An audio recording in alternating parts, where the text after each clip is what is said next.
آقا کریم جب ہجرت مدینہ کے لیے رخت سفر باندھتے ہیں، راستے میں آتکا بنت خلف بن معبد نامی ایک خاتون کا گھر آیا۔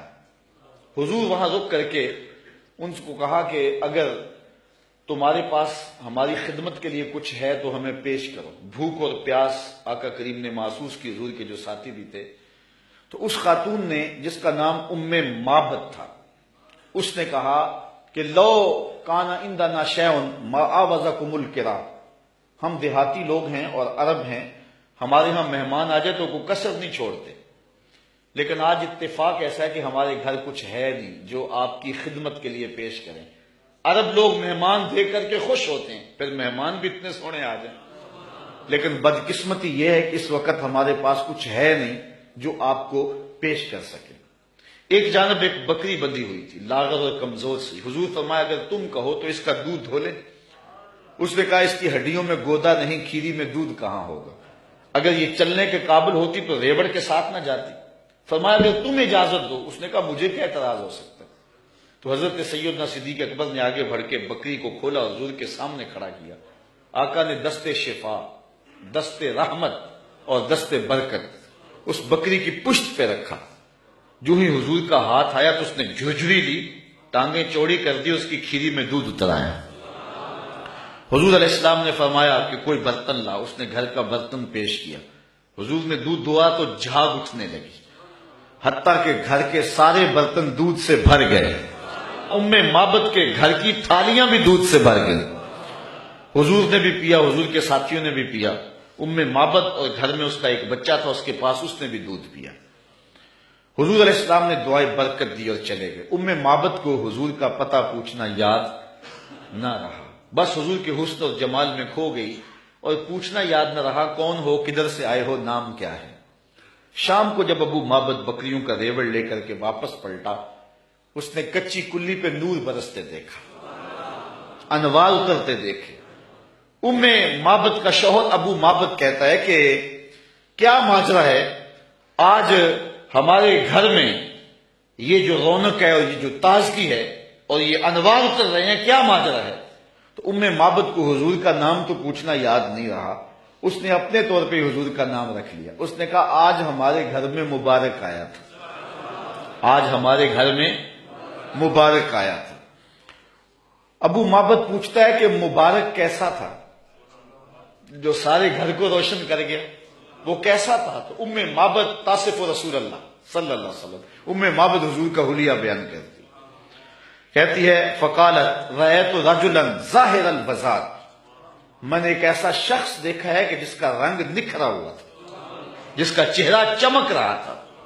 اللہ اکبر۔ حدیث بہت طویل ہے۔ کسیم وسیم وفی عینیہ داج وفی اشفارہ وطف وفی صوتہ سہل احول اکحل ازج اکرن وفی عنقہ سطع وفی لحیتہ کساسہ۔ کہا کیا بتاؤں، رنگ سونا تھا، ابرو ملے ہوئے تھے، پلکیں لمبی تھی، آنکھیں سرمگی تھی، گردن سراہی جیسی تھی، ہاتھ خوبصورت تھے، خاموش ہوتے تو پھر بھی وقار ہوتا۔ لیکن میں معبد کا صرف ایک جملہ آپ کی نظر کرنا چاہ رہا ہوں۔ ہزارہا مصنفین، نثر نگار اور شعراء اور ادبا کے سارے ادب پارے اور ساری نثر نگاریاں اور ساری انصاف پردازیاں اس کے ان دو جملوں پہ قربان۔ معبد نے کیا کہا، میرے شوہر میں کیا بتاؤں کہ وہ مبارک کیسا تھا، میں کیا بتاؤں وہ مبارک کیسا تھا، بس اتنی بات سن لو۔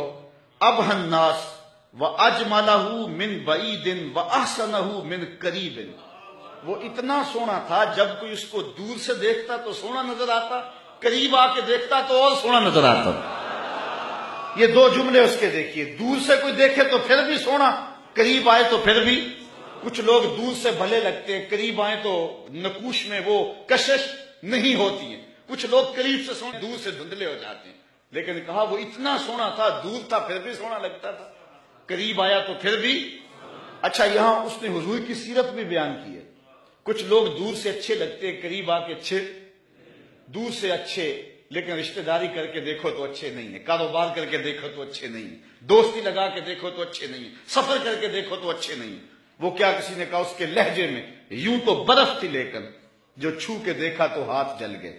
کچھ لوگ دور سے سہانے سہانے قریب آئیں تو کان پھٹیں ڈھول کی طرح. لیکن اس نے حضور کی صورت بھی بیان کی اور ان جملوں میں حضور کی سیرت بھی بیان کی. کہا وہ اتنا سونا تھا، دور تھا تو پھر بھی سونا لگتا تھا، قریب آ گیا تو پھر بھی سونا لگتا تھا. دور تھا تو نظریں جھکی ہوئی تھی، قریب آیا تو حیا کے پہرے تھے. عجیب حسن تھا، عجیب رنگ تھا. حضور دور سے بھی سونے اور قریب سے بھی. جنہوں نے قریب سے دیکھا نا انہوں نے کہا کل قمر لیلۃ البدر لم ارا قبلہ ولا بعدہ مثلہ. کیا پوچھتے ہو، 14ویں رات کا چمکتا ہوا چاند تھے حضور.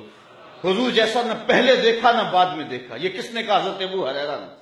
جس نے پاس کھڑے ہو کر کے دیکھا، جس نے قریب سے دیکھا اس نے کہا کل قمر لیلۃ البدر. اور جس نے 13 صدیوں کے فاصلے پہ کھڑے ہو کے دیکھا اس نے کہا مکھ چند بدر شاہ شانی، متھے چمک دی لاٹ، کالی زلف تے اکھ مستانی ہے، مخمور رکھی ہند مد بھری.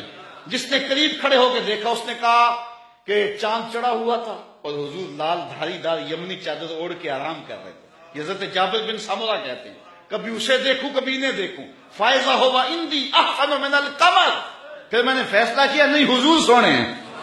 جس نے قریب سے دیکھا اس نے کہا کہ چاند سے حضور سونے ہیں. اور جو 13 صدیوں کے فاصلے پہ کھڑے ہو کے بریلی سے دیکھتا رہا اس نے کہا خورشید تھا کس زور پر، کیا بھر کے چمکا تھا قمر، بے پردہ جب وہ رخ ہوا یہ بھی نہیں وہ بھی نہیں. جس نے قریب سے دیکھا اس نے کہا کان رسول اللہ صلی اللہ علیہ وسلم افلج الثنیتین اذا تکلم رویا کالنور یخرج من بین ثنایاہ. کہ حضور کے سامنے والے دانتوں میں ہلکا سا سوراخ تھا اور حضور جب بولتے تھے نور کی کرنیں چھن چھن کے نکلتی تھی.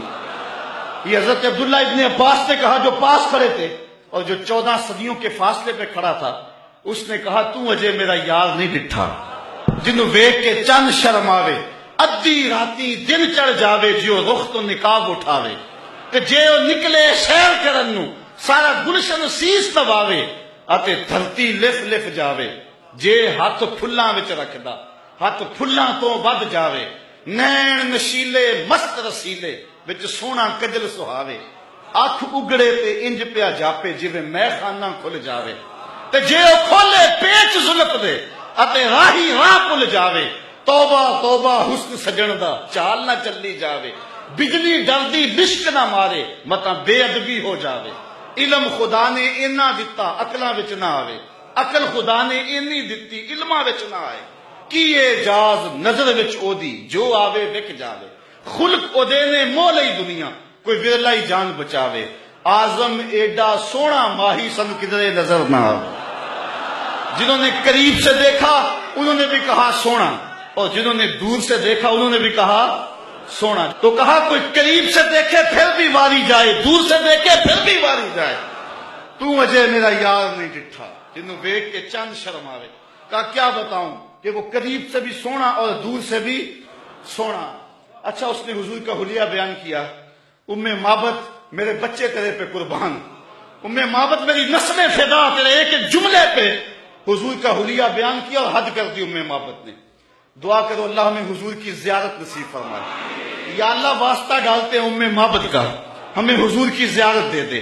یہ آنکھیں اس قابل تو نہیں ہیں لیکن مالک تو کرم کر، ہم تیرے محبوب کا نام لے رہے ہیں. ام مابت کا صدقہ حضور کی زیارت دے دے. اچھا ام مابت نے حضور کا حلیہ بیان کیا، مبارک کا حلیہ بیان کیا. ام مابت حلیہ بیان کر کے فارغ ہوئی تو بچہ بولا امی وہ بکری والی بات سنائی نہیں، جو بکری کی پشت پہ ہاتھ پھیرا تھا مبارک نے وہ تو بات نہیں سنائی. اللہ اکبر. اب ابو مابت کہتا تم نے زیادتی کیا میرے سے، جب مبارک آیا تو مجھے بلایا کیوں نہیں؟ اس کو میں بھی دیکھنا چاہتا تھا. اب میں بکریاں دودھ لے کر نہیں جاؤں گا، قریب قریب رہا کروں گا. کبھی مبارک آئے نا تو مجھے بلا لینا. اب وہ سارے گھر کے افراد مبارک کا انتظار کر. ابو مابت کے جذبات یہ تھے ایک بار ہی دیکھ لوں، لیکن ام مابت کہتی تھی کاش کے روز بھی گزرے، مبارک کا روزانہ گزر ہو یہاں سے. ایک دن ام مابت سودا سلف لینے کے لیے قریبی بستی میں گئی، نہ ملا تو آگے بڑھ گئی. آگے شہر مدینہ میں جا پہنچی. سودا خرید رہی تھی، بچہ بھی ساتھ تھا کہ حضرت ابوبکر صدیق گزرے. تو بچے نے جب دیکھا نا تو تڑپنے لگا اور اس کے لفظوں میں وہ بے ساختگی اور اس کی تڑپ ظاہر ہو رہی ہے. اس نے کہا یا امہ ان ھذا الرجل الذی کان مع المبارک. امی اس دن جو مبارک کے ساتھ نہیں بندہ تھا یہ جا رہا ہے. سودا چھوڑا حضرت ابوبکر صدیق کے پیچھے اور پوچھتے ہیں مبارک کہاں ہے؟ تم تو مل گئے ہو، مبارک کدھر ہے؟ اب نام تو اپنے طور پہ رکھا ہوا تھا۔ حضرت ابوبکر صدیق فرمایا کس مبارک کو ڈھونڈ رہی ہو؟ کہا وہی جس نے بکری کی پشت پہ ہاتھ پھیرا تھا۔ کہا آؤ تمہیں مبارک کے ڈیرے پہ لے چلو۔ حضور صحن مسجد نبوی میں بیٹھے ہوئے تھے۔ جب بچے نے دیکھا تو پھر چیخا اور کہا امی وہ دیکھو مبارک بیٹھا ہوا۔ یہ حضور کے قدموں میں بیٹھ گئی اور برکت لوٹی۔ حضور نے اسلام دیا، انہوں نے قبول کیا۔ واپس پلٹے، گھر آئے۔ شام کو ابو معبد کے واپس آنے کا جب وقت ہوا نا تو ماں کہتی تھی بیٹے تو خاموش رہنا، میں بتاؤں گی تمہارے باپ کو۔ بیٹا کہتا نہیں امی، مبارک کے ساتھی کو میں نے دیکھا تھا، اس لیے میں نے بتانا ہے ابو کہ ہم مبارک کو دیکھ آئے ہیں۔